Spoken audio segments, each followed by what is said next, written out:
성부와 성자와 성령의 이름으로 하늘에 계신 우리 아버지의 이름이 거룩히 빛나시며 아버지의 나라가 오시며 아버지의 뜻이 하늘에서와 같이 땅에서도 이루어지소서.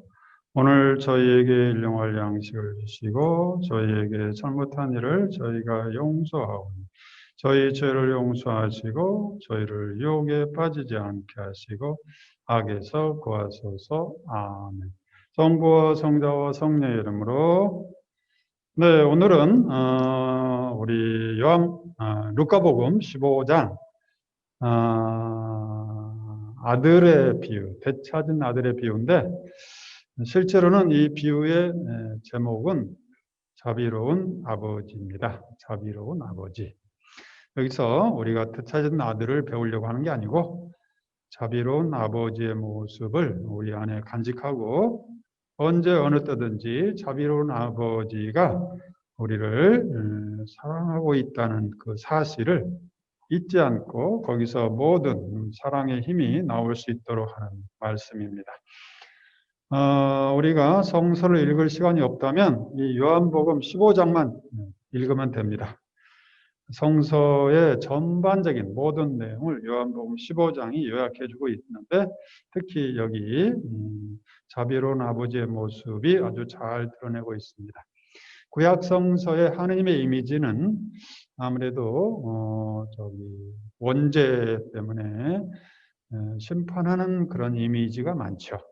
그러나 예수님이 우리에게 보여준 하느님의 모습은 자비로운 아버지의 모습이었습니다. 십자가상 위에서나 소외된 사람들을 만날 때나 끊임없이 심판하고 뭔가 벌 주고 그런 이미지라기보다 자비로운 하느님의 이미지입니다. 우리 많은 천주교 신자들이 아직도 이 자비로운 하느님의 이미지가 무의식적으로 나오지 않아요. 왜 우리가 뭐를 부탁하면 경직되고 망설이는가? 그거는 아직도 우리 이미지 안에 뭔가 잘못해서 뭔가 나쁜 게 떨어지지 않을까 어떤 두려움이 있는 거예요. 그러나 우리 하느님은 자비로운 분, 두려워해서는 안 될 뿐이죠. 참다운 두려움은 경외심이죠. 그분 앞에서 너무너무 감탄스러워서 놀라는 그런 두려움이어야 되지 뭔가 틀릴까봐 벌 줄까봐 심판받을까봐 하는 그런 이미지의 하느님을 갖는다는 것은 그만큼 내가 하느님의 은총에서 멀어지게 되고 정말 내가 필요로 할 때 그분은 멀어지게 됩니다.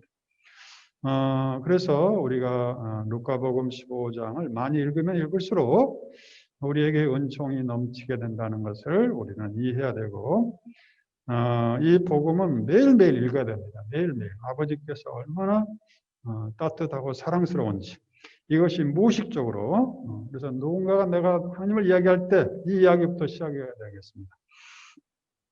어떤 사람에게 아들이 둘이 있었다. 작은 아들이 아버지 재산 가운데 저에게 돌아온 몫을 주십시오 하고 아버지께 말하였다.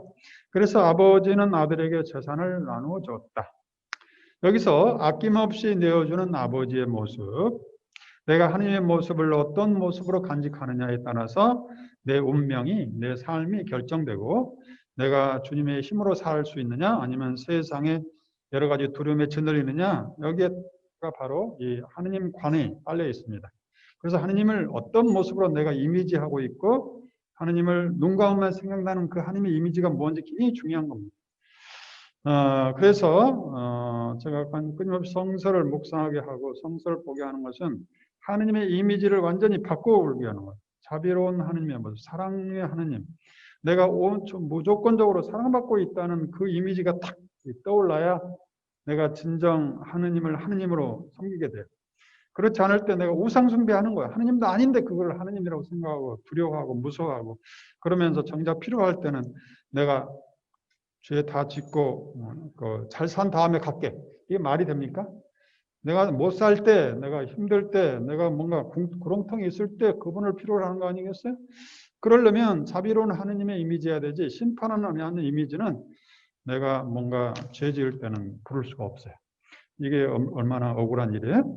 그래서 하나님의 모습이 어떤 모습이냐 굉장히 중요하고 하나님을 누구라고 생각하고 살고 있는 건가 내 삶의 방향을 결정하게 주고 있는 거예요. 하나님은 감시하고 벌 주고 심판하는 분으로 마음에 품고 있다면 저기 하늘나라에 내가 기도할 때 하늘나라에서 들을똥말똥하고 계신 분이라고 생각한다면 내가 간절히 기도하는데 듣는지 안 듣는지 모른다고 생각한다면 그 기도가 힘이 있겠어요? 늘 내 곁에서 마치 친구처럼 내게 귀를 기울이신 그분께 내가 언제든지 기도할 수 있는 사람하고 그렇게 하늘 저 멀리 있나 없나 이게 막연하게 생각하는 기도하고 게임이 다른 거죠. 그런 의미에서 우리가 이 성서 말씀 그대로 예수님이 직접 던져준 이 비유가 얼마나 하나님 이미지 갖는데 하나님의 심상을 우리가 갖는데 결국 우리는 이 심상으로 살고 있거든요. 이 심상에 따라 생각하고 말하고 행동하게 돼 있습니다. 물론 무의식적으로 그렇죠. 그래서 주님의 은총 안에 머물 수 있기도 하고 없기도 하고 그 다음에 우리가 온 마음으로 주님께 다가갈 수도 있기도 하고 한 발만 하고 여차하면 도망갈 준비하고 있고 이러고는 아주 신앙의 힘을 아주 못 느끼는 거죠. 우리는 하느님이 아낌없이 내어주는 분이라는 것을 당신 생명을 아낌없이 내주시고 당신의 용서를 아낌없이 주시고 사랑을 아낌없이 주시고 당신의 가진 거를 심지어 아들마저도 주시는 그런 분이라는 그 이미지가 우리 안에 딱 박혀 있어야 돼요. 그리고 하느님께서 주시는 구원을 받아들이는 사람은 죄와 슬픔, 내적 공허와 외로움에서 벗어나게 됩니다. 그러니까 내가 죄나 슬픔이나 내적 공허나 외로움이 있다고 생각한다면 주님을 사랑합니다. 주님이 저를 사랑한다는 걸 굳게 믿고 나한테 자꾸 외쳐야 됩니다. 그래서 이것이 없어질 때까지 예수 그리스도와 함께 있는 기쁨이 끊임없이 새로 생겨납니다. 교황님의 말씀이에요. 그 다음에 작은 아들, 본문으로 들어갑니다. 며칠 뒤에 작은 아들은 자기 것을 모두 챙겨서 먼 고장으로 떠나갔다. 아버지를 떠난 사람의 운명이 무엇인가를 이야기해주고 있죠. 방종한 생활을 하며 그러니까 하나님 사랑에 멀어지는 생활을 하며 자기 재산을 다 낭비했다. 물론 여기서 재산이라고 나오는데 성서에서 뭐 재산은 비유입니다. 비유. 성서는 재산을 많고 적냐 이것을 그렇게 중요하지 여기지 않잖아요. 가난한 사람 행복하다 그러기 때문에 돈을 많이 벌었냐 안 벌었냐 이 문제가 아니고 우리가 가지고 있는 탤런트를 이야기합니다. 어떤 사람은 사랑이란 넘치는 탤런트를 받았는데 사용하지 않아요. 마치 거지처럼 사용해요. 절대 사랑하지도 않고 사랑한다는 말 절대 안 하고 죽기 전에 하려고 그러는데 그냥 죽어버렸어. 이런 식의 사는 걸 말하는 거예요. 그러니까 전 재산을 사랑이란 전 재산 돈보다 더 중요한 거 아니에요. 누군가를 내가 넘치도록 사랑하고 아이고 내가 원 없이 사랑했다고 살아가는 거하고 내가 왜 그렇게 사랑한다는 말 한마디 못하고 그렇게 인색하고 아무리 웃겨도 웃을 줄 모르고 그냥 안 웃으려고 얼굴을 찡그리고 왜 그렇게 살았던가. 우리가 다들 그렇게 후회하고 죽는다고 하죠. 바로 이렇던 아들의 비유 이야기는 그런 이야기예요. 내가 하나님으로부터 받은 재산을 다 가지고 다 탕진하는 거예요. 그 용서 좀 해주면 되는데 그거 해주는데 1년 걸리고 2년 걸리고 내가 얼마나 용서를 받고 있는지를 모르니까 그런 거예요. 내가 매일매일 주님으로부터 넘치도록 수십만 탤런트, 수십억의 빚을 내가 탕감받고 있는데 그 1,000원, 또 2,000원, 1,000만 원 그거 손에 끼쳤다고 그냥 죽을 때까지 미워하고 이런 걸 말하는 겁니다. 그러니까 우리들의 이야기예요. 재산 가진 사람의 이야기가 아니고 인간에게 주어진 자유는 죄를 지을 수 있는 자유까지도 허락되었다. 이것이 하느님이 얼마나 자비로운 분인가를 이야기하고 있습니다. 우리 인간이 죄 못 짓게 해버린다면 우리가 반쪽 인생이 되겠죠. 그렇지만 죄 지을 그 영역까지 열어주시는, 하나님과 멀어지는 것이 죄라고 볼 수 있고, 하나님의 뜻이 아닌 세상의 유혹에 끌려서 사는 것을 죄라고 볼 수 있겠습니다. 그다음에 모든 것을 상징할 즈음 그는 그 고장에 심한 기근이 들어 그 공공에 퍼덕이기 시작했다. 그래서 배를 채우기를 간절히 바랐지만 아무도 주지 않아서 그제야 제정신이 드는 그는 내 아버지, 그는 먹을 것이 많은데 그 많은 품거리들이 먹을 것이 남아도는데 나는 여기서 굶어 죽는구나. 일어나 아버지께 가서 이렇게 말씀드려야지. 아버지, 제가 하늘과 아버지께 죄를 졌습니다. 우리의 모든 죄는 상대방에 지은 것도 있지만 하늘께 지은 죄가 된다는 거죠.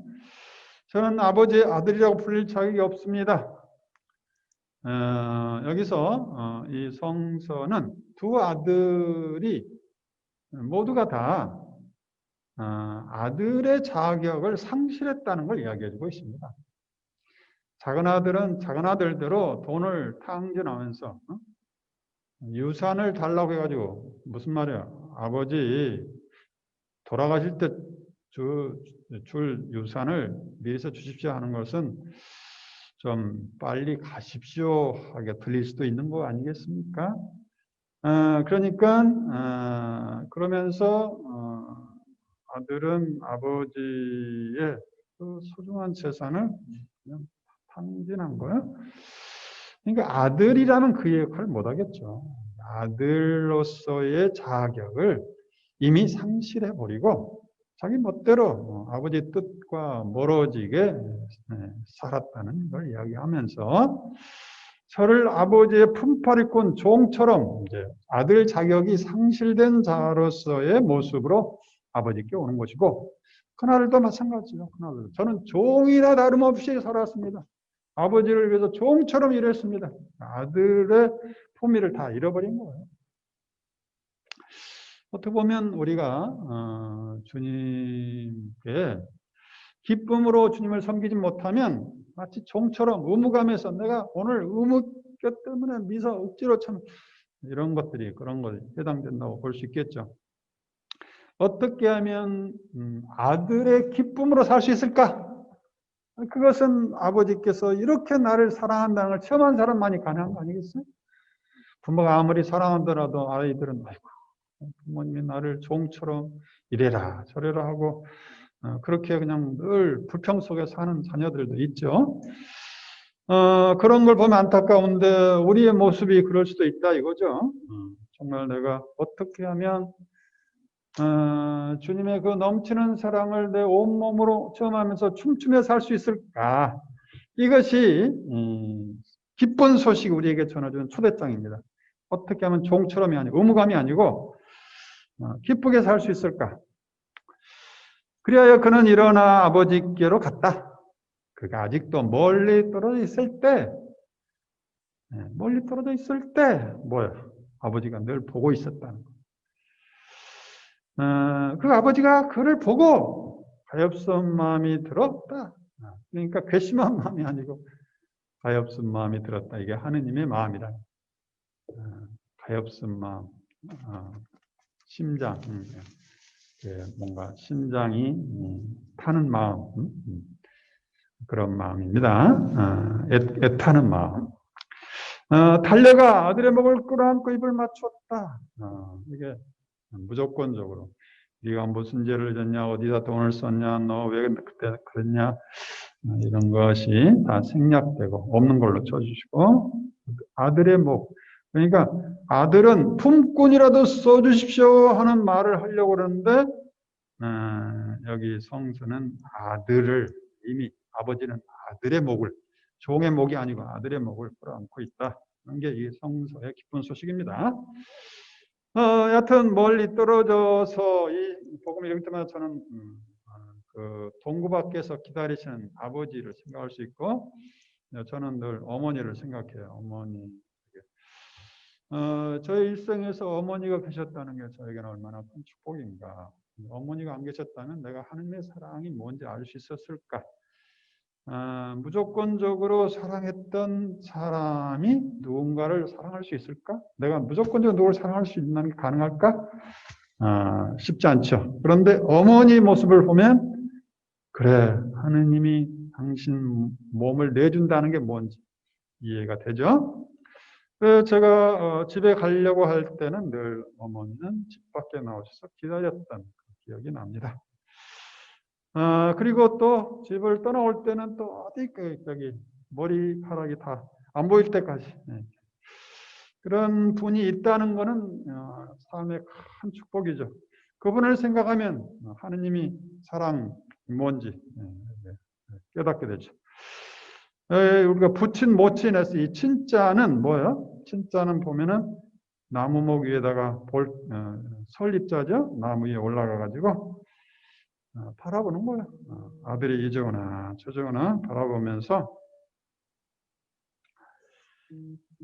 아들을 딸을 기다리는 거예요. 이런 분이 있다는 이 상상만 해도 웃음이 나고 행복해지는 거죠. 이렇게 살아야 돼요. 우리는 다 이렇게 우리를 기다리시고 가면 이렇게 아들, 딸의 먹을 거라는 그 아버지가 하느님이 계시고 예수님이 계시다는 것, 또 성령께서 우리 안에서 간절히 기도한다는 걸 우리는 굳게 믿어야 됩니다. 무의식적으로 나올 때까지 반복해야 돼요. 이 세상에 이런 분이 이렇게 한없이 사랑하던 어머니가 있다는 것은 인생의 최고의 행복이죠.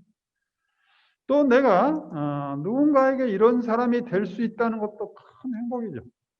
받는 것보다 주는 게 더 행복하잖아요. 우리 어머니들이 다 체험하잖아요. 왜 그렇게 주면서도 그렇게 행복할까? 하나님의 마음이 거기에 들어가 있는 거죠. 어머니 같은 분이 하나님 사랑과 자비를 안내해주고 있습니다. 우리는 그런 동화책 있죠? 아낌없이 내어주는 나무. 처음에는 열매를 주고 청년에게, 그 다음에는 나무 가지들을 다 해서 배를 만들게 하고, 그 다음에 이제 노인이 돼서 이제 쓸쓸히 와 있는데 밑동에 앉아 있는 그 소년에게 이 밑동도 쓸만하니까 가져가 내주는 그런 아낌없이 내주는 나무 이야기가 있잖아요. 그런 분이 우리 하느님이시다. 이런 좋은 이미지를 늘 품으면서 내 안에 이런 충만함이, 사랑의 따뜻한 열기가, 오늘 제1독서 디모데에서 보면은 그때 열정을 불태우십시오 그러는데 우리가 늘 매일 불태워야 돼. 한순간도 우울함이나 짜증이나 이런 것들이 나를 지배하지 않도록 해야 되는 거죠. 아들이 아버지께 말하였다. 아버지, 제가 하늘과 아버지께 죄를 지었습니다. 저는 아버지의 아들이라고 불릴 자격이 없습니다. 그리고 저를 품카리꾼이라도 삼아주십시오라고 말을 하려고 할 때 아버지가 입을 딱 막아버린 거예요. 이 말이 생략되어 있습니다. 성서에는. 입을 막아버리시고 아버지는 종들에게 어서 가장 좋은 옷을 가져다 입히고 손에 반지를 끼고 발에 신발을 신겨주어라. 그리고 살진 송아지를 끌다가 잡아라. 목고줄기자. 이때 아버지의 기쁨을 한번 상상해 보세요. 어서 가장 좋은 옷을 가져다 입히고 온 동네방네 손에 반지를 끼우고 발에 신발을 신겨주고, 여기서 종이 아니고 아들이라는 것을, 아들의 자격을 회복해주고 있는 거예요. 그 다음에 살진 송아지, 잔치의 큰 기쁨을 이야기해주고 있죠. 하늘나라의 기쁨을 이야기하고 있습니다. 이처럼 우리가 주님께 다가갈 때마다 우리 하느님은 이렇게 기뻐서 춤을 추면서 기뻐하시는 그런 이미지, 그런 이미지. 이 신앙이란 이런 거예요. 신앙이란 주님의 기쁨 속에 참여하는 거예요. 믿습니다, 믿습니다. 막 그냥 뭔가 의지로 끊임없습니다. 나를 끌고 가는 그런 신앙보다는 기쁨으로 함께한 신앙생활, 가고 싶은 거 이런 것이겠죠. 그래서 이거를 하늘나라라고 하늘나라 잔치. 그래서 예수님이 우리에게 알려주고자 하는 것은 사랑하라보다 더 중요한 게 하늘나라의 기쁨에 참여하라는 것. 나의 이 아들은 죽었다가 다시 살아났다. 그러니까 아버지의 뜻대로 살지 않는 것이 아버지 품의 뜻 멀어지는 게 죽음이라고 성경 이해하고 있는 거예요. 아니면 사랑 없이 사는 것은 어떻게 보면 죽음이죠. 우리 주위에 이런 사람이 너무 많죠. 도대체 사랑과는 담치고 살고 아무리 뭐 성당에 오라고 그래도 성당 이야기만 나오면 뭔가 죽이려고 그러고 이런 사람들이 있다는 게 이 복음을 아직 이해 못하고 있는 거죠. 아마 그런 담을 치고 있는 사람은 뭔가 상처를 성당에서 상처 입은 사람이 있겠죠. 사제계나 또 성직자들 또 교회에 뭔가 일을 하면서 그런 사람도 있겠죠. 그러나 그 사람들이 이 복음의 참 뜻을 깨닫고 다시 오라더라고 우리가 기도하고 또 기도해야 되겠죠. 여하튼 돌아온 사람들에 대한 하느님의 환대가 얼마나 큰지, 하늘나라 잔치가 얼마나 큰지를 우리는 늘 묵상하면서 그것이 내 안에 사랑의 열정으로 불타올라야 되겠습니다. 여기서 주님의 신념을 우리가 볼 수 있죠. 주님이 어떤 믿음을, 우리에 대한 믿음, 세상에 대한 믿음, 당신의 삶에 대한 어떤 믿음을 가지고 있는가. 예수님이 이 비유를 이야기하시면서 하느님이 어떤 분이라는 것을 딱 우리에게 이미지 심어주고 있는 거예요. 우리가 어떤 신념을 갖는 게 중요해요. 신념. 신념은 우리도 모르는 사이에 행동을 낳게 되는 거거든요. 아버지는 무조건적으로 반기시는 분이다. 그 반김도 그냥 대충이 아니고 당신 전부를 다 담아서 반기시는 분이다. 이거를 예수님은 당신 신념으로 삼고 아낌없이 내주는 그런 분입니다. 그래서 성경은 이것을 하나님의 자녀라고 상속자라고 이야기합니다. 내가 받은 이 자녀로서의 상속의 그 은총과 특권이 얼마나 큰 것인가를 우리가 깨달아야 돼. 아무리 내가 죄를 지어도 없어지지 않는 이 상속권, 아버지께서 늘어지 회복시켜주는 이 상속권이 하느님과 우리 사이에 맺는 관계라는 것. 그래서 성경은 아버지 집에는 있을 곳이 많다. 두려워 말고 걱정하지 말아라. 그래서 우리가 이 세상에 두려워하고 걱정할 거 없어요. 하나님 나라는 혼인잔치 비길 수가 있다. 아버지께 돌아가면 기쁨이 충만해진다. 의복과 가락지와 신발과 살진 송아지 무엇을 먹을까 무엇을 마실까 걱정하지 말라는 주님의 말씀이 떠오릅니다. 큰아들이 이제 아버지 보십시오. 저는 여러 해 동안 종처럼, 핵심이 종입니다. 종처럼 아버지를 섬기며 아버지의 명을 한 번도 어기지 않았습니다. 진정한 아들이라면 좀 어기기도 해야 되잖아요. 자유가 없는 생활은 그야말로 아들이 아니고 종이죠. 우리 자녀들이 이렇게 실수하고 죄를 지으면서 정말 인간으로 이렇게 성숙해지는 거지. 그 어떤 규칙에만 따른 그 자녀들은 그야말로 뭐가 막혀 있는 거죠. 염소 한 마리 준 적이 없습니다. 그런데 청녀들과 어울려 아버지의 가산을 들먹인 저 아들이 오니까 살진 송아지를 잡아주시는군요. 여기서 아버지는 어떻게 응답하는가? 여기에 야단치거나 뭐 훈계하거나 그런 것이 아니고 아들이 그런 상태구나 인정하고 하고 있는 거예요. 그래서 우리가 자녀들이 엉뚱한 이야기 할 때 그걸 고치려고 할 필요도 없어요. 고쳐지지도 않아요. 그게 신념, 어떻게 보면 신념 체계거든, 자기 나름대로. 작은 아들, 돈 다 탕진하게 놔두는 그 아버지에 대한 못마땅함이 있는 거예요. 그런데 아버지가 뭐라 그러냐? 거기에 대한 변명이나 뭐 설명이 아니고, 야, 너는 늘 나와 함께요. 내 것이 다 네 것이다. 다 줘버렸어. 그런데 아들은 자기 걸 생각하고 마치 종처럼 일했다는 게 이게 비극이죠. 하느님께서 우리에게 모든 걸 안 준 게 있나요?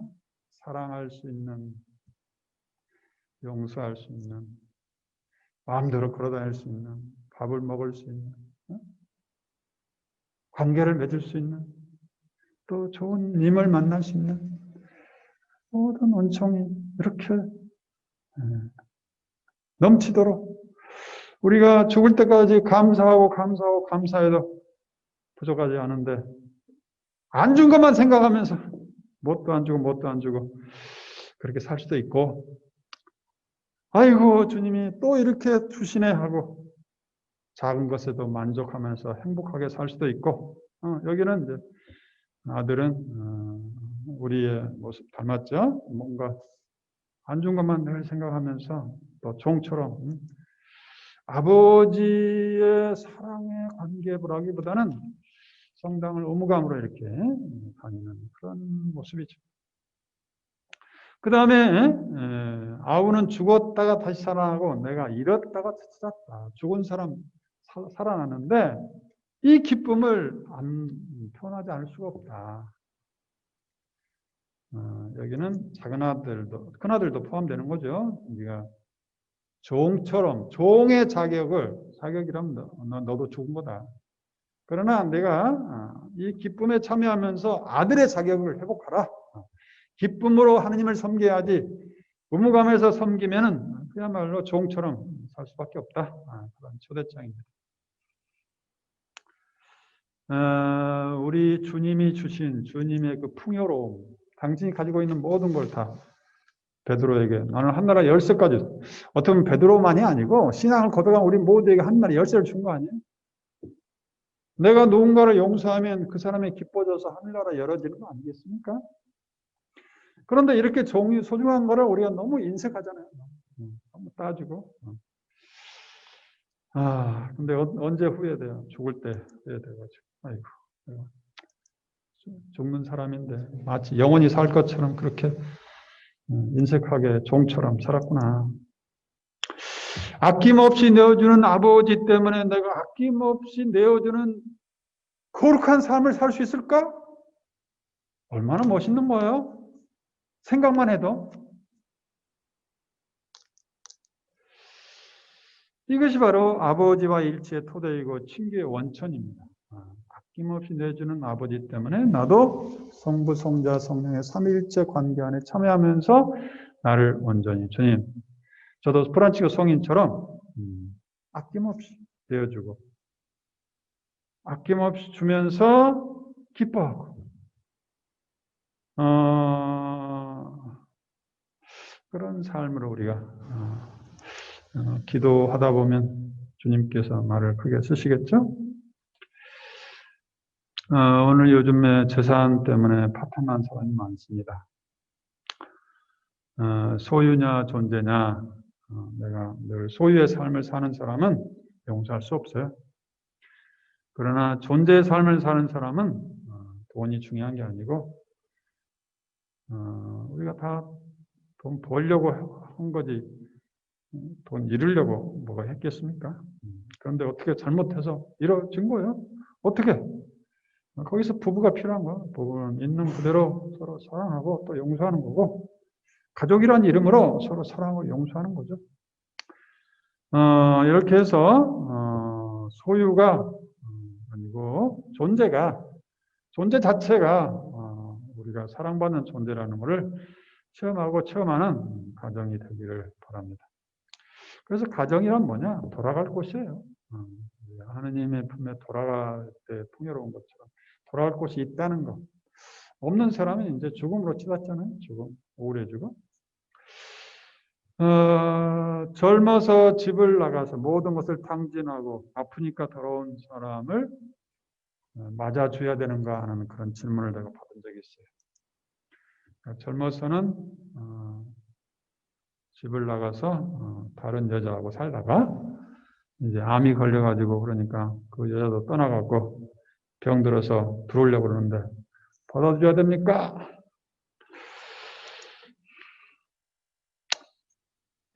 곤란하죠. 헬리나웨는 영성가인데요. 실제로 나에게 상처를 입힌 사람, 그것도 한 번이 아니라 여러 번 상처를 입힌 사람을 용서하는 일은 참으로 어렵다. 나는 두 번째, 세 번째 또는 네 번째 용서를 청하는 사람의 진정성을 의심할 수밖에 없다. 하지만 하나님은 이를 장부에 기하지 않으신다. 하나님은 원망이나 복수의 감정이 없이 우리의 회개를 돌아오는 것을 기다리신다. 하나님은 우리가 당신 집으로 돌아오기를 바라시길 뿐이다. 리즈의 데레사, 우리 소아 데레사는 사랑은 거저줍니다. 사랑은 계산하거나 따지지 않습니다. 이 말씀, 그러니까 잃었던 아들의 비유, 자비로운 아버지의 모습을 이야기하기 전에 루카복음은 15장 1절에서 10절까지 앞에 첫 부분에서 세리와 죄인들이 모두 예수님의 말씀을 들으려고 가까이 모여들고 있었다. 이게 전제입니다. 바리사이들과 율법학자들이 저 사람은 죄인들을 받아들이고 또 그들과 함께 음식을 먹는구나 하고 투덜거렸다. 이 이야기를 듣고 이제 예수님이 여러 가지 비유를 이야기하고 있는 거예요. 그러니까 하늘나라는 세리와 죄인들에게 열려 있는 거다. 너희 가운데 어떤 사람의 양 100마리가 있다면 그 가운데 한 마리 잃으면 어떻게 할 거냐? 나 한 마리 놔둔 채 잃은 양을 찾아 헤매다가 찾으면 어떻게 해요? 나와 함께 기뻐하십시오. 네, 이런 양을 찾았습니다 하고 내가 너에게 말한다. 이와 같이 하늘에서 회개할 필요가 없는 의인 나와봐라. 회개하는 죄인 한 사람 때문에 기뻐할 것이다. 한 사람. 우리에게 한 사람, 하나님께서는 한 사람이 소중하다는 이야기를 하고 있습니다. 하늘나라는, 그래서 우리가 하늘나라 생각하면 이런 이미지를 딱 그래요. 하늘나라 생각하면 내가 갈 수 있냐 없냐 이걸 따지는 사람이 많아요. 아이고 하늘나라는 내가 누군가에게 누굴 찾아와주고 아이고 내가 그런 거 한 적이 없는데 이걸. 그러니까 하늘나라 생각하면 문지기를 생각하면 안 돼요. 많은 사람이 그래요. 아이고 내가 자격이 없나? 아이고 나는 안 되겠네. 그런데 우리가 하늘나라 하면 잔치를 베풀고 문이 없는 거예요. 거기는 문이 없어요. 근데 자꾸 우리는 문지기 생각하면서 아이고 나는 자격이 없고. 하늘나라는 문지기가 없는 잔치, 누구나 다 들어올 수 있는 곳이다. 예수님 바로 누군가 세리와 죄인들의 친구다. 그러면 내가 왜 성당 안 가나? 나 죄 져서 못 간다. 죄 다 턴 다음에 가겠다. 말도 안 되는 거 아니야? 세리와 죄인들의 친구라는데, 응? 아니, 내가 죄를 지어서 이제 내가 주님께 다가가야지. 주님, 제가 죄를 지었습니다. 이게 옳은 것이지. 내가 죄를 다 없앤 다음에, 그 다음에 내가 성당 가겠다는 거는 말도 안 되는 거죠. 바리사이들은 율법을 지키지 않은 세리와 죄인들을 경멸하여 율법을 알지 못하는 무리라고 하고 땅의 백성, 아레츠라고 땅바닥 사람들, 거지 이런 거죠. 죄인들이라고 낙인 찍어버렸고 세리와 죄인들, 세리와 창녀들 이런 사람들이 이렇게 이름을 함께 불렀던 거죠. 세리들은 이방인들과 상종하게 마련인데다가 부정수입으로 치부하는 수가 흔했기 때문에 직업상 죄인이라고 이렇게 불렸다고 볼 수 있습니다. 그래서 경건한 사람이 이런 부류의 죄인들과 함께 식사하는 것은 매우 수치스러운, 그야말로 죄스러운 일이다 본 거죠. 그 다음에 은전의 비유도 나오고 찾게 되면 기뻐할 것이다. 그러면서 회개하는 죄인 한 사람 빼면 천사들이 기뻐한다. 하늘나라가 무엇인가? 뭐 거창한 곳, 뭐 유명한 사람이 아니고 작은 일에 기뻐하는 곳이다. 가정, 교회 작은 일로 기뻐하고 감사하고 주님의 하신 놀라운 일로 받아들여 주님을 찬양하는 그런 공동체가 바로 교회라고 볼 수 있습니다. 호세아서는 하나님 사랑을 이렇게 여겨죠. 이스라엘의 아이였을 때 나는 그를 사랑하여 나의 그 아들을 에집트에서 불러내었다. 그런데 내가 부르면 부를수록 나에게서 멀어져 갔다. 법을 어겼다는 거죠. 그들은 바알에게 희생제물을 바치고 우상에게 향을 피우며 올렸다. 하나님의 사랑보다는 세상 것을 더 중요시 여겼다. 그런 이야기죠. 내가 에브라임에게 걸음마를 가르쳐주고, 에브라임, 이스라엘을 다른 표현이에요. 내 팔을 안아주었지만 그들은 내가 자기 병을 고쳐준 줄을 알지 못하였다.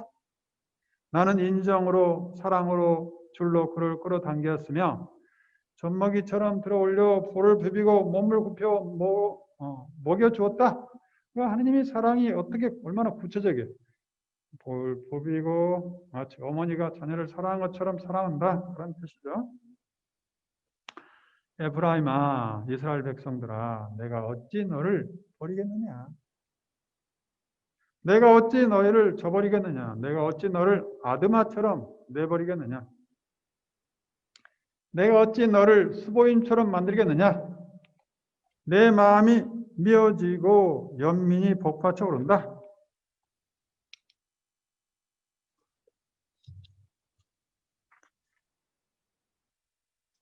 나는 타오른 내 분노대로 행동하지 않고 에브라임을 다시는 멸망시키지 않으리라. 나는 사람이 아니라 하나님이다. 하나님의 신념체계. 하나님도 화가 날 때가 있겠죠. 내가 분노를 터뜨리고 싶을 수도 있는데 실제로 구약성서 보면 분노를 터뜨렸다. 그런 말이 많이 나오죠. 근데 당신의 신념체계. 나는 다시 분노를 터뜨리지 않겠다. 신념체계를 형성한 거.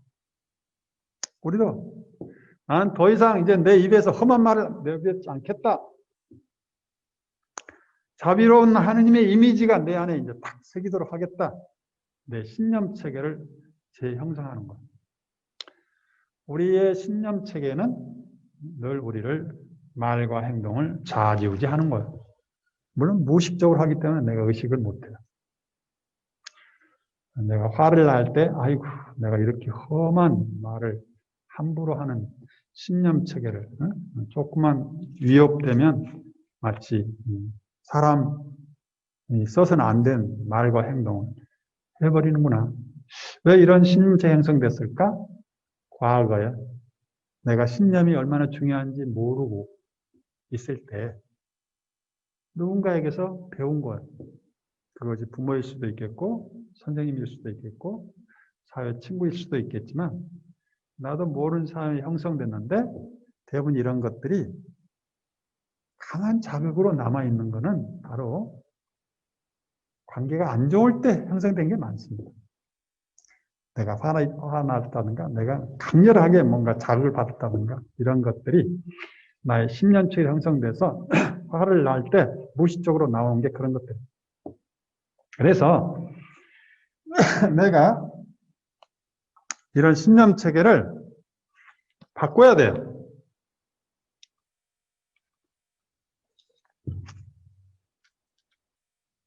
그래서 하느님도 분노를 터뜨리다가 사랑을 하겠다는 신념체계를 바꾸고 있는 거예요. 나는 사람이 아니라 사람이라고 분을 내겠지만 아니라 하느님이다.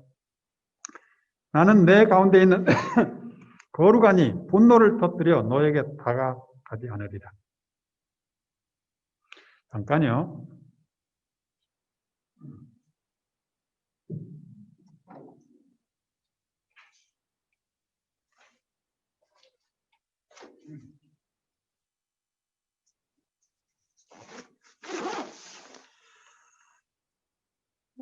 여튼 작은 아들은 돈을 당진하지만 나는 무엇을 탕진하고 있는 건가?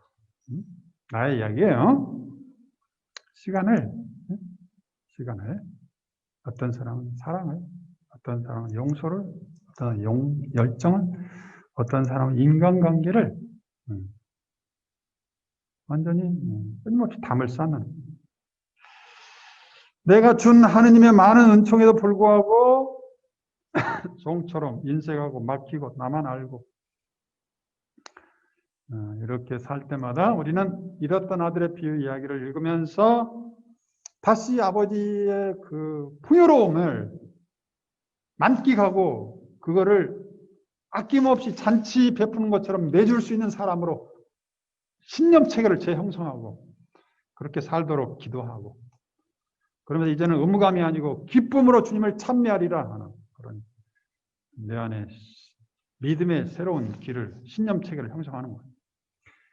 누가 아무리 나를 미워하고 함부로 대해도 나는 결코 미워하고 내 안에 그 험한 말과 이거를 내 안에 생산하지 않겠다.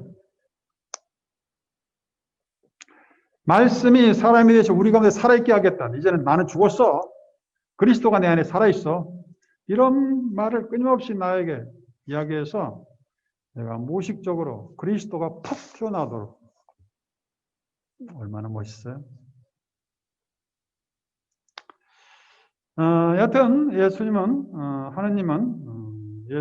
베드로 경우는 예수님이 찾아 나서셔서 베드로를 초대하고 있죠.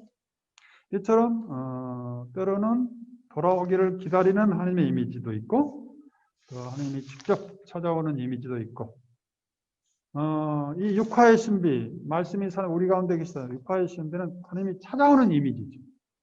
두 가지 다 하나님 사랑을 적극적으로 표현하는 그런 모습입니다. 디도서는 이렇게 표현하고 있죠. 우리 구원자이신 하느님의 호의와 인간애가 드러난 그때에 하나님께서 우리를 구원해주셨습니다. 우리가 한 의로운 일 때문이 아니라 당신 자비에 따라 여기서 소유냐 존재냐, 존재 자체로 우리가 뭘 소유했기 때문에, 우리가 뭐를 결실을 맺었기 때문이 아니라, 그런 뜻이죠. 의로운 일 때문이 아니라 당신 자비에 따라 존재 자체로 성령을 통하여 거듭나고 새로워지도록 물로 씻어 구원하신 것입니다. 이 성령을 하나님께서는 우리 구원자이신 예수 그리스도 우리에게 아낌없이 풍성하게 베풀어 주셨습니다. 그래야 우리는 그분의 은총으로 의롭게 되어 영원한 생명의 희망에 따라 상속자가 되었습니다. 우리가 상속자다는 거예요. 이사야서는 이렇게 표현하고 있죠. 여인이 제 젖먹이를 잊을 수 있겠느냐? 제 몸에서 난 아기를 가엾이 여기지 않을 수 있겠느냐? 설령 여인은 잊는다 하더라도 나는 결코 너희를 잊지 못한다. 이것을 요한복음은 한마디로 딱 표현하고 있는 거죠. 이런 말을 우리는 자주 읽고 묵상하면서 무의식적으로 나와야 돼요. 하나님께서는 세상을 너무나 사랑하신 나머지 외아들을 내주시어 그를 믿는 사람 누구나 멸망하지 않고 영원한 생명을 얻게 하셨다. 그래서 우리는 늘 감탄의 이 기도를 해야 돼요. 시편 8편 인간이 무엇이 이토록 기억해 주시며 사람이 무엇이 이토록 돌봐주십니까? 우리는 이 보물을 질그릇 속에 지니고 있습니다. 우리는 다 질그릇이고 또 깨진 질그릇, 죄를 지은 질그릇인데 엄청난 힘은 하나님의 것으로서 우리에게서 나온 힘이 아니라 주님께서 부하 그릇으로 써주시는 것입니다. 그래서 바오로 사도는 필리피서에서 하나님의 모습을 지니셨지만, 예수님은 하나님의 모습을 지녔지만 하나님과 같음을 당연한 것으로 여기지 않으시고 당신 자신을 비우시어 종의 모습을 취하시고 사람들과 똑같이 되셨고 어느 사람처럼 나타나 당신 자신을 낮추시어 죽음에 이르기까지, 십자가의 죽음에 이르기까지 순종하셨습니다. 그러므로 하나님께서는 그분을 들어 높이시고 모든 이름에 뛰어난 이름을 함께 주셨습니다. 그래서 예수님이 낮추는 것처럼 제가 밑바닥에 낮춰질 때까지 주님을 닮을 수 있도록 우리가 기도하면서 내가 주님이 땅바닥에 십자가의 죽음까지 낮아진 것처럼 내가 죽을 수 있다면 하느님이 우리를 부활로 완성시켜 주시겠죠? 그래서 우리가 좋은 일을 하다가 또 나쁜 일을 하다가 비참하게 될 때도 희망이 있는 거예요. 왜? 주님처럼 낮아질 수 있다는 희망이 있고 낮아지면 이제 올라갈 일밖에 없는 거죠. 그런 의미에서 또 희망이 있는 것이고 요한복음에 보면 파스가 축제되기 전에 예수님께서는 이 세상에서 아버지께로부터 건너가실 때가 온 것을 아시고 그분께서는 이 세상에 사랑하시는 당신 사람들을 끝까지 사랑하셨다. 어떤 목적으로 하나님은 이렇게 우리를 사랑하시는가? 첫 번째, 하늘나라 기쁨에 참여하도록 아버지께서 우리에게 얼마나 큰 사랑을 주시어 우리가 하나님의 자녀라 불리게 되었는지 생각해 보십시오. 과연 우리는 그분의 자녀입니다. 세상이 우리를 알지 못하는 까닭은 세상이 그분을 알지 못하기 때문입니다. 사랑하는 여러분, 이제 우리는 하나님의 자녀입니다. 우리가 어떻게 될지는 아직 드러나지 않지만 그분께서 나타나시면 우리는 그분처럼 되리라는 것을 알고 있습니다. 그분을 있는 그대로 뵙겠기 때문입니다. 왜 하나님은 우리를 그렇게 사랑하시는가? 당신 사랑의 계획의 협력자로 부르시는 거예요. 우리 성부, 성자, 성령의 사랑의 협력자로, 우리 봉사자로, 협력자로. 그 다음에 세 번째는 이 기쁨을 세상에 기쁘게 전하도록 그분 안에 머물고 그분 사랑의 협력자로, 제자들처럼 협력자로 함께하며 그 다음에 그 기쁨을 세상에 전하도록 하나님 우리를 초대하신다. 그런데 이 그리스도 사랑의 특징은 하나님이 먼저 하셨다. 그 사랑은 이렇습니다. 우리가 하나님을 사랑한 것이 아니라 그분께서 우리를 사랑하시어 당신의 아드님을 위한 죄를 위한 속죄 제물로 내주셨습니다. 우리 다 내주신 거죠. 일단 여기까지 하고 그 다음에 NLP로 가도록 하겠습니다.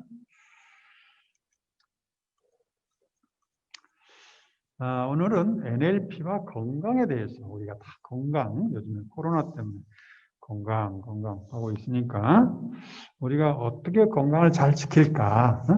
잘 지켜야 되겠죠? 건강이 한번 망가지면 망가질 때 어떻게 회복해야 될까도 알아야 되겠지만 우리가 그런 건강이 더 악화 안 되도록 우리가 건강에 지키도록 하는 게 중요하겠죠. 예수님께서 성서에 하는 많은 일 중에 치유하는 게 굉장히 많아요. 그만큼 우리 주님 우리를 생명으로 이끄신 분이라 건강으로 이끄신 분이라는 걸 우리가 믿어야 돼요. 주님은 건강을 주시는 분이다.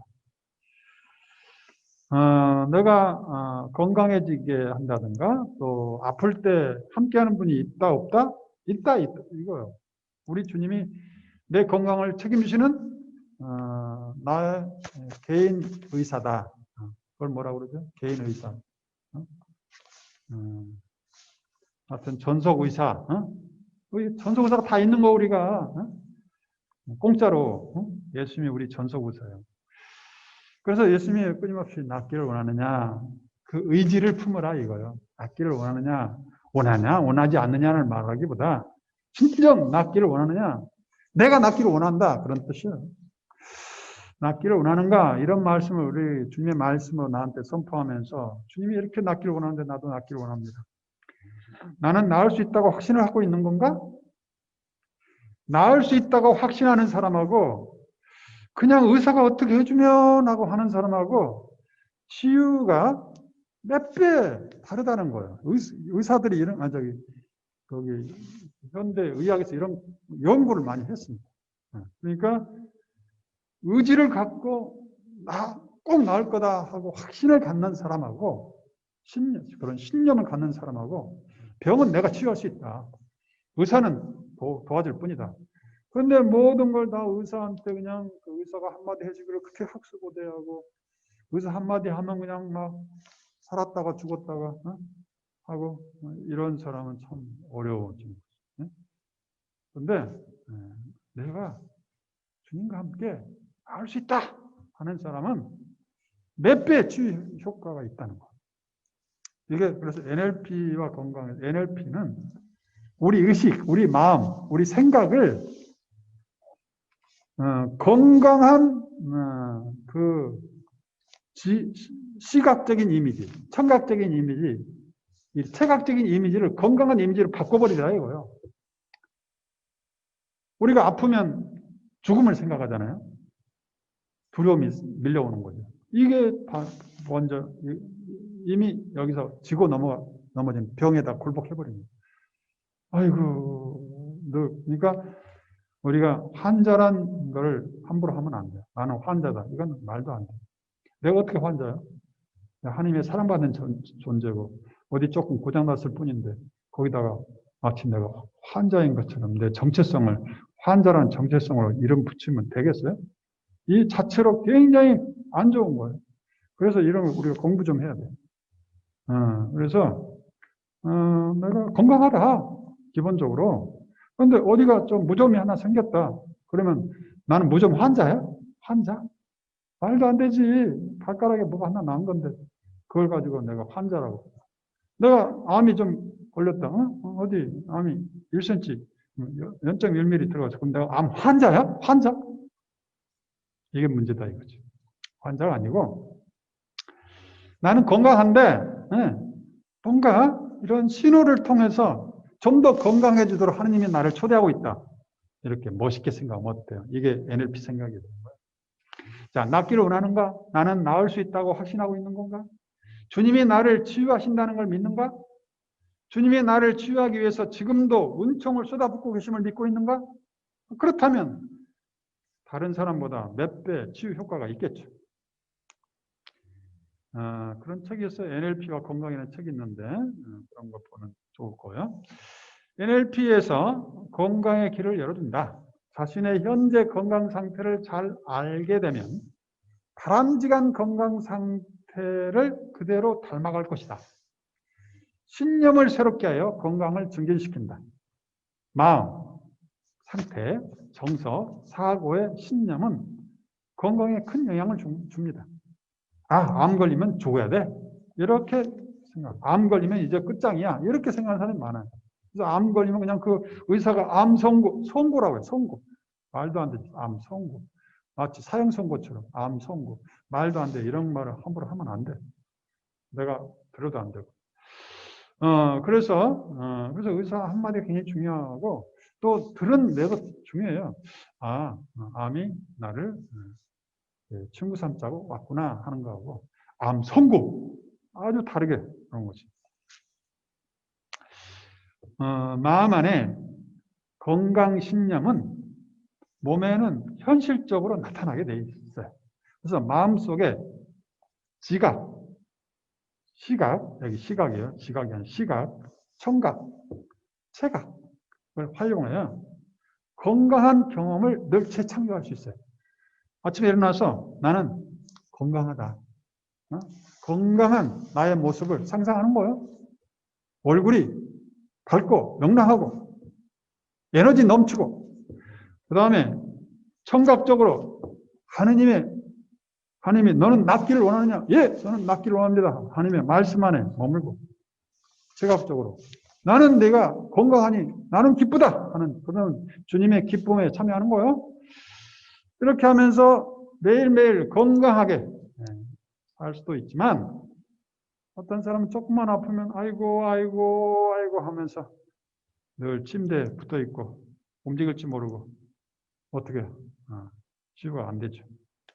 이처럼 우리가 표상체계, 건강한 이미지, 시각적인 이미지, 청각적인 이미지를 떠오르면서 거기에 대한 하위 양식들이 있어요.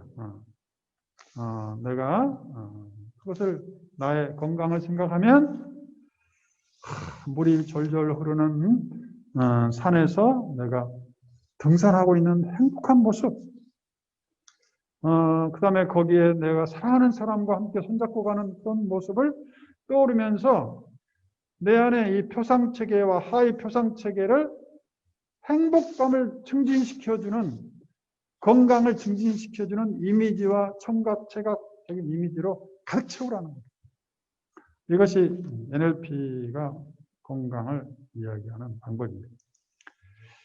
그래서 건강은 내가 주도권을 갖는 것이다. 의사가 아니다 이거예요. 의사가 우리를 몇 시간 봐요? 1시간 봐요? 10분 봐요? 1분, 2분. 근데 의사에게 내가 목매달아야 돼요? 의사가 도우면 되죠. 그러나 진정 늘 나를 치유하고 내 안에 면역력을 기르고 하는 것은 나에게 달려있는 거예요. 건강한 내가 주도권을 갖고 내 건강한 내가 신념을 새롭게 하고 나는 건강할 거다. 건강한 사람이다.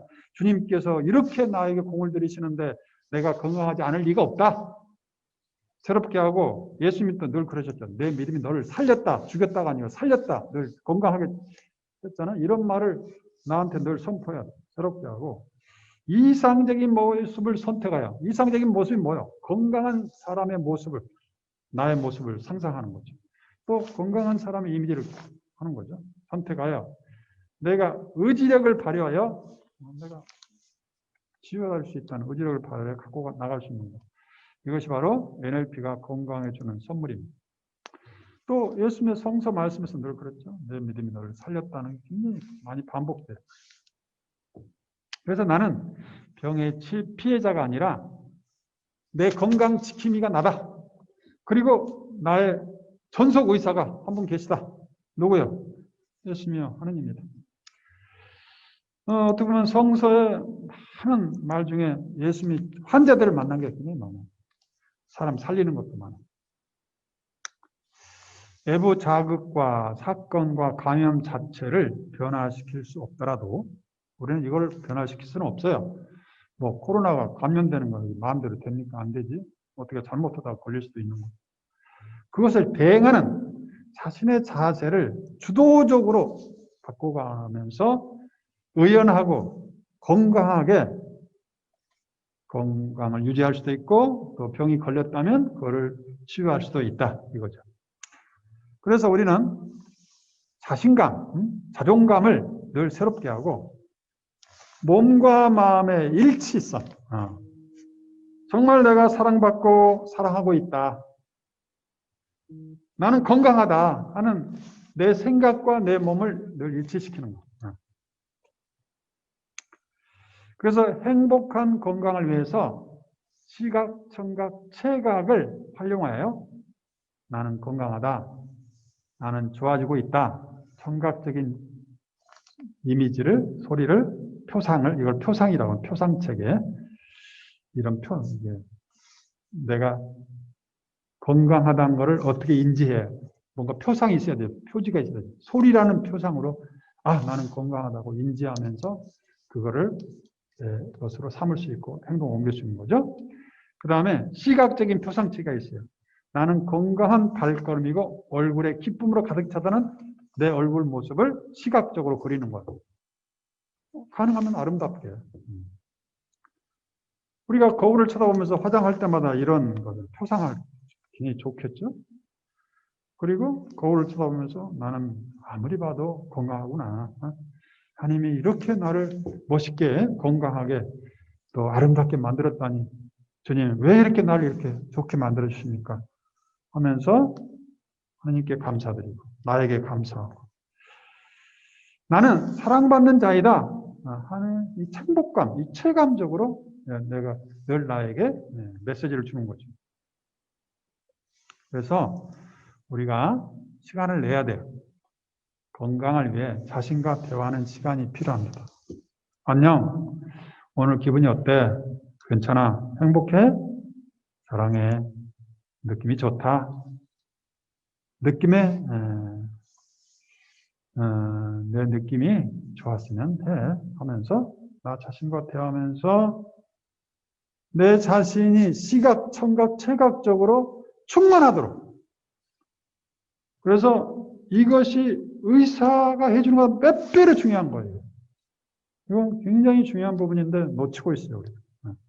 마치 나는 아무것도 내 건강에 할 수 없는 것, 암 걸리면 나는 아무것도 할 수 없는 것처럼 하는 사람이 너무 많은데 그러면 안 되죠. 그렇죠? 우리 예수님께서 얼마나 많은 치유를 해줬고 또 기도하라. 그러면 들어줄 거다고 얼마나 이야기했는데 우리가 주님 제가 암 선고 받았는데 이제 선고란 말 안 하고 암이 친구처럼 저에게 다가왔는데 암하고 잘 사귀면서 암을 행복하게 떠나보낼 수 있도록 주님 암과 잘 지내게 암이 원하는 게 뭔지 잘 이렇게 해가지고 암이 잘 떠날 수 있도록 제가 하겠습니다 하면서 암이 어떤 선고가 아니고 암이 친구처럼 내가 좋아서 온 거예요. 어떻게? 좋아서 왔다는데 그래 나도 좀 친구처럼 대해주고 그다음에 때가 되면 잘 떠나도록 내가 해주는 거예요. 이렇게 암을 어떤 나에게 환난이 아니고 마치 친구처럼 생각하는 것 자체도 굉장히 건강한 거예요. 건강한 거예요. 내가 주인이 되는 거죠. 내가 주인. 기도하면서 건강하게 해주신 주님께 감사드리고 나날이 좋아지게 하는 주님께 감사드리는 거예요. 프랑스 어느 의사는 그랬다고 그러죠. 환자들에게 그거를 계속 반복하게 했다고. 나는 나날이 좋아지고 있다. 나는 나날이 좋아지고 있다. 이거를 계속 반복하겠는데 연구 결과 그 말을 했던 사람은 치유력이 굉장히 빨랐다는 거죠. 이게 NLP의 생각들이죠.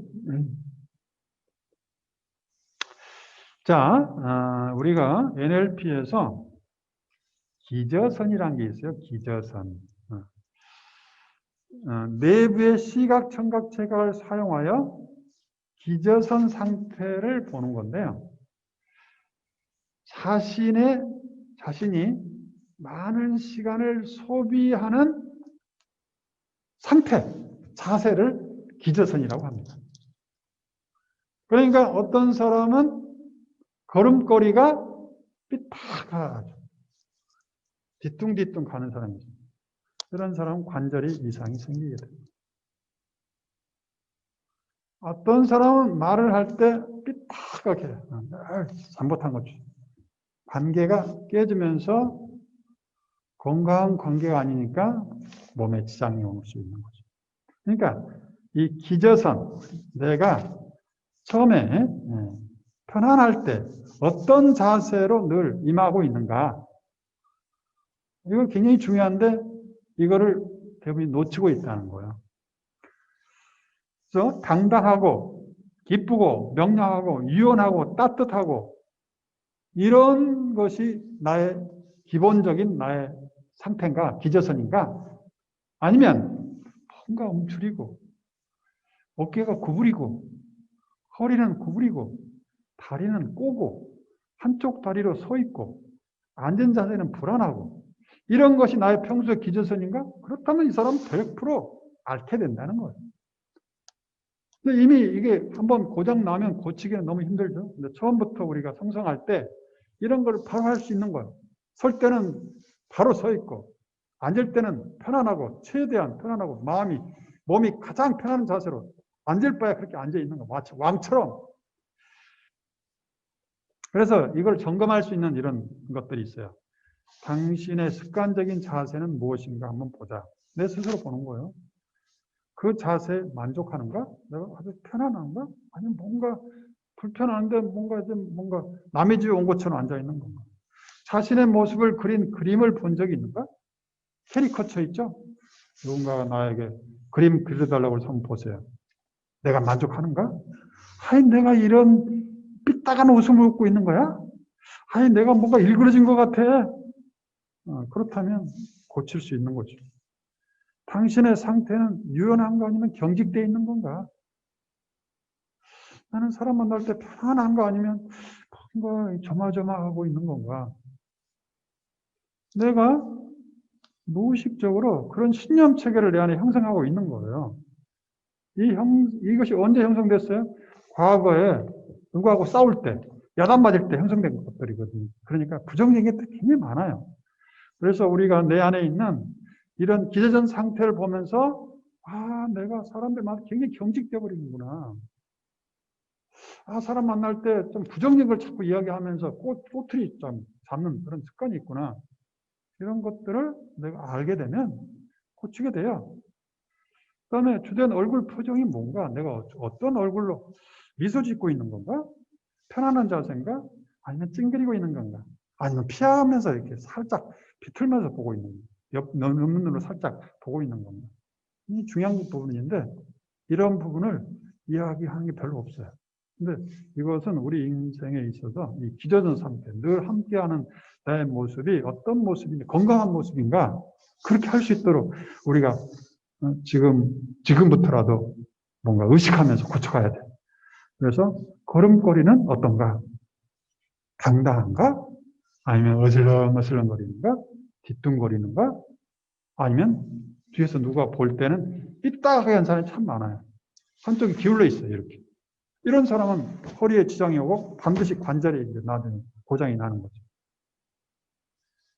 우리 몸이 아픈 것은 대부분 균형이 깨졌다고 하잖아요, 균형.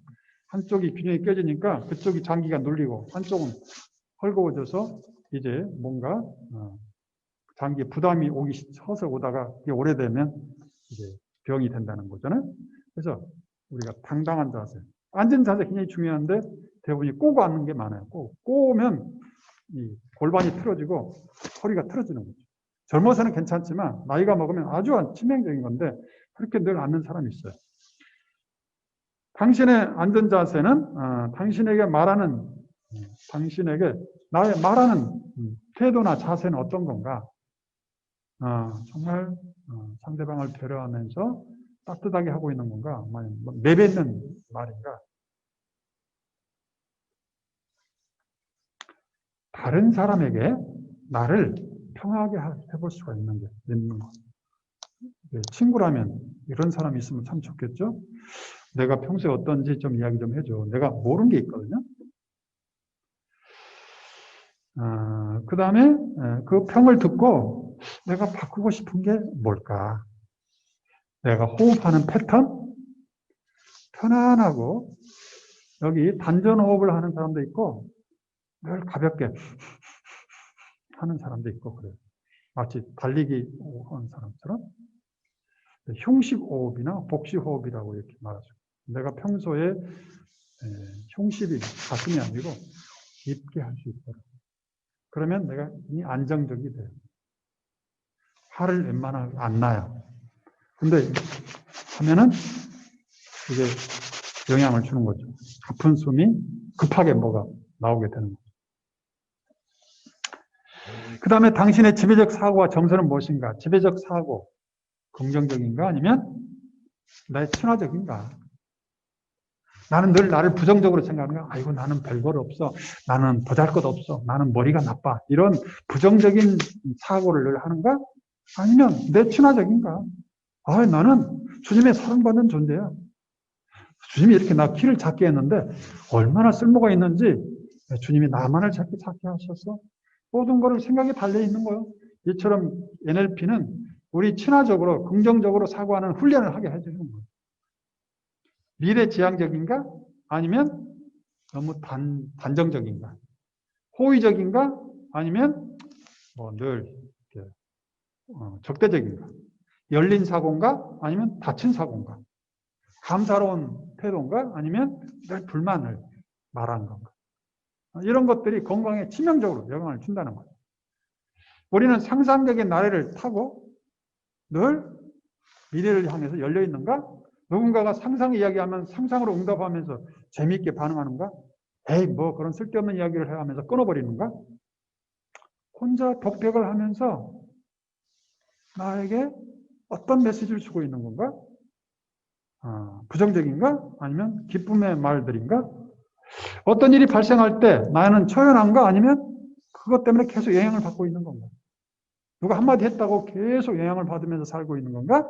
아니면 초연하게 저 사람은 저렇게 이야기하는구나. 저기서 내가 뭘 배울까? 다른 사람과 함께하는 것이 즐거운가? 아니면 뭔가 사람과 함께하면 내가 불만스러운가? 뭔가 불편한가? 다른 사람과 함께하면서 느끼는 감정과 정서는 무엇인가?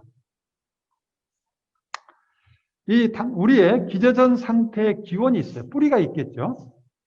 기저전 상태가 어디서부터 왔을까? 어떤 사건이나 결심에서 왔을까? 물론 과거에서 왔죠. 그 결심은 지금도 유효한가? 그 결심은 오래된 것인가 아니면 최근 것인가? 그 기전 상태는 모방적인가 창조적인 건가? 타인의 가치관, 신념, 행동 방식을 모방하며 우리가 잘하는 게 우리 인간입니다. 대부분의 이런 기저선은 신념 체계가 형성되고 그 다음에 거기에 따라 행동하고 있는데 이것이 어디서 왔는가? 비교적 어렸을 때, 과거 에서 온 겁니다. 내가 원하는 기저선 상태는 무엇인가? 마음에 드는 기저선과 바꾸기를 원하는 것은 무엇인가? 기존의 좋은 기저선은 잘 살리고 바꾸고 싶은 부분은 무엇인가? 첨가하고 싶은 건 요소는 무엇인가? 이런 것을 갖춘 역할 모델, 갖춘 역할 모델은 구체적으로 누구인가? 예수님인가? 성모님인가? 아니면 어떤 친구인가? 그런 게 뭔가 구체적인 모델이 있어요. NLP는 늘 모델을 늘 생각합니다. 모델. 그래야 이미지할 수가 있잖아요. 내가 저 사람이 웃는 모습 닮아가야지. 내가 저 사람이 예쁜 말하는 모습을 내가 닮아가야지. 내가 저 사람이 이렇게 사람들이 아이고 그렇구나 하고 이렇게 몸으로 느끼는 이거를 내가 닮아가야지. 그런 모델이 있어야 됩니다. 우리는 예수님이라는 좋은 모델과 성모님이라는 좋은 모델이 있죠. 그 다음에 내가 원하는 생리적인 요건은 어떤 것인가. 그 다음에 기저전 상태를 오랜 세월 동안 형성됐는데 바꾸는데 시간이 걸립니다. 기저전 상태는 몸과 마음의 고향이라고 볼 수 있는데 기저전 상태가 이상적이고 건강하면 내 몸이 건강할 수밖에 없습니다. 그래서 우리가 몸이 고장났다고 하면 병 걸렸다면 이 기저전 상태를 우리가 점검도 해야 됩니다. 이걸 바꾸지 않으면 또 다른 병이 생길 수 있다는 얘기죠. 그래서 우리는 많은 시간을 그 기저선, 그 집에서 머물러야 되기 때문에 우리가 가능하면 빨리 고치면 우리가 100살까지 건강하게 살 수 있는 방법이 있어요. 기저선 상태를 개선하는데 NLP 방법은 뭐냐면 앵커를 마련한다. 자신의 사진이나 그림이나 캐리커처를 거꾸로 걸어놓은 것도 한 방법이에요. 내가 고쳐야 될 자세가 있구나. 우리가 구체적으로 거기다가 밑에다가 써놓은 나는 나는 태도를, 나는 사람과 대화하는 것을, 나는 앉은 자세를, 나는 걷는 자세를 지금부터 하나하나 고쳐가겠다. 하루아침에 다 완성될 수는 없어요. 왜냐하면 우리가 오랫동안 형성됐어요. 그렇기 때문에 하나씩 하면 돼요. 하나씩. 나는 한 걸음 운동을 지금까지 안 했는데 한 걸음 매일 한 걸음씩만 내가 새롭게 하겠다. 오늘 한 걸음, 내일 두 걸음, 내일 세 걸음 이렇게 쉽게 할 수 있는 것부터 하면 되겠죠. 그 다음에 혹은 거울을 볼 때마다 기저선 상태를 점검하는 것. 내가 자세가 똑바른가? 누구한테 지나가면 너 자세 좀 봐줘. 이렇게 해볼 수가 있겠죠. 뇌포 기술을 활용하여 주위의 지원 관계를 뇌포 기술을 활용하여 나와 대화를 하는 거야. 그래, 느낌이 괜찮아? 내가 말하는 걸 너는 만족한 거야? 뭐가 불만해? 어떻게 고치면 좋겠어? 야, 좀 더 친절하게 대할 수 없어? 그래, 알았어. 이렇게 하면서 나와 뇌포 기술을 활용해서 뇌포라는 것은 서로 공감한다는 것이죠. 다른 사람도 공감이 필요하지만 나와 공감이 필요해요. 내가 나의 말과 행동을 만족하고 있는가, 기쁜가, 내가 편안한가.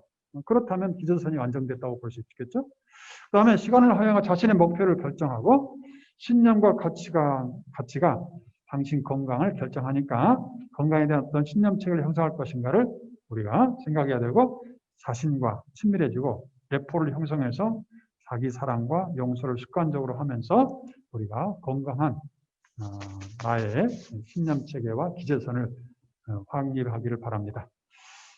네, 오늘은 여기까지 했는데 1시간 20분 동안 수고하셨습니다. 그래요. 여러분이 예수님의 말씀 내 믿음이 너를 살렸다. 믿음이라는 신념체계라고 볼 수 있죠. 나는 늘 건강한 사람이고 100세까지 건강하게 살 수 있다. 이런 신념체계를 형성해야 돼.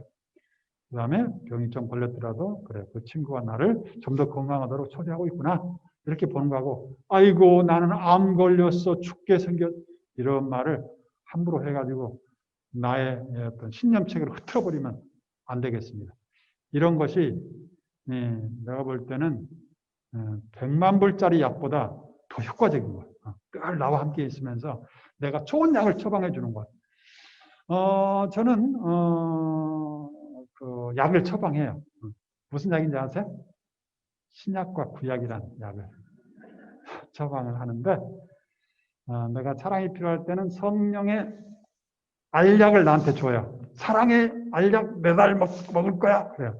10알만 줘. 10알 먹고 내가 사랑을 시작합니다. 오늘은 100알 좀 100알. 성령의 사랑의 알약 100알을 먹고 또 사랑을 새롭게 시작합니다. 용서가 필요해. 용서 알약 성령의 용서 알약 10알을 좀 줘. 그걸 또 꿀떡꿀떡 먹고 이미지화 하는 거예요. 약을 먹었으니 효과가 나야지. 그래. 나는 당신을 용서해. 용서하기로 했어. 용서할 거야. 그 다음에 내가 누군가가 인내가 안 되면 인내, 성령의 열매, 100알이 필요해. 100알이. 너무 사람 인내가 안 돼. 그래서 100알 먹고 또 새롭게. 이 알약 여러분에 내가 선물로 줍니다. 성부와 성자와 성령의 이름으로 아멘. 감사합니다.